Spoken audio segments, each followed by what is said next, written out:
Code Pink is here at the National Rifle Association headquarters in Fairfax, leading an overnight vigil. What's the action that you want to see come out of the vigil?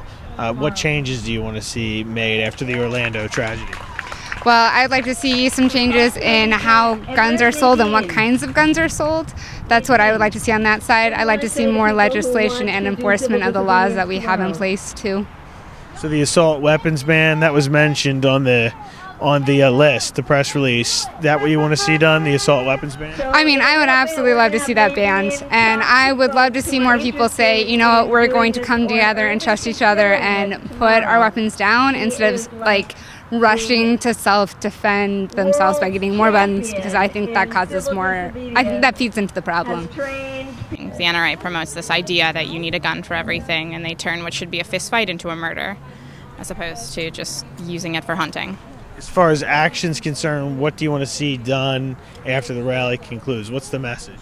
Well, the message, first off, is that compassion and trust of your neighbors and community is the most important thing. That's why we're breaking fast with our Muslim neighbors, because they're not terrorists. They're our neighbors. But then also, I mean, we need to have reasonable laws concerning gun control. We just didn't pass a background check for online sales or gun show sales, and people are perfectly comfortable with a background check for a store, so why would you not allow it for anything else?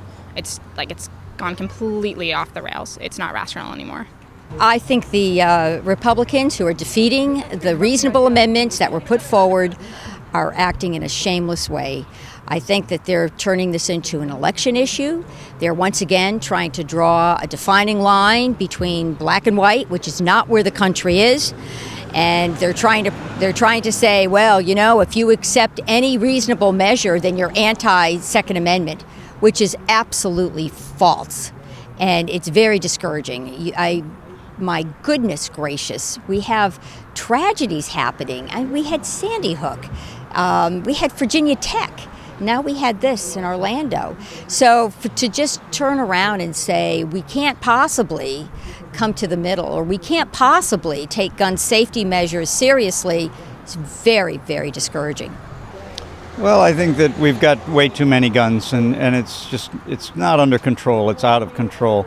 I just talked to an older gentleman there who works in prisons, and he said he was referring to his notes, and he said there are 88 guns for every 100 people in this country, and that's overkill.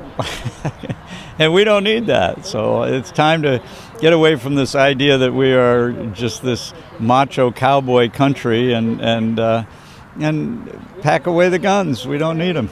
We really don't. You know, in terms of tyranny and the idea that government is going to come after us and all that, we have to outsmart government. We have to outsmart the problem.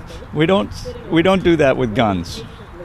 The reason I'm here, if I'm being honest, is that this is the first time in my life that I've been alive when a group of gay people have been specifically targeted in a mass attack at an LGBT organization, club, and I identify as bi, so I was affected by that very deeply, and it was an attack using a AR gun, and we're at the NRA, and I wanted to be here because I was posting to Facebook and I was angry and I was going to memorial events, but I wanted to be here with my body, with my friends, with other people who care about this issue at the NRA. And so, yes, it is about guns, but it's also because this specifically targeted members of my community. In Fairfax, Virginia, I'm Nicholas Balassi.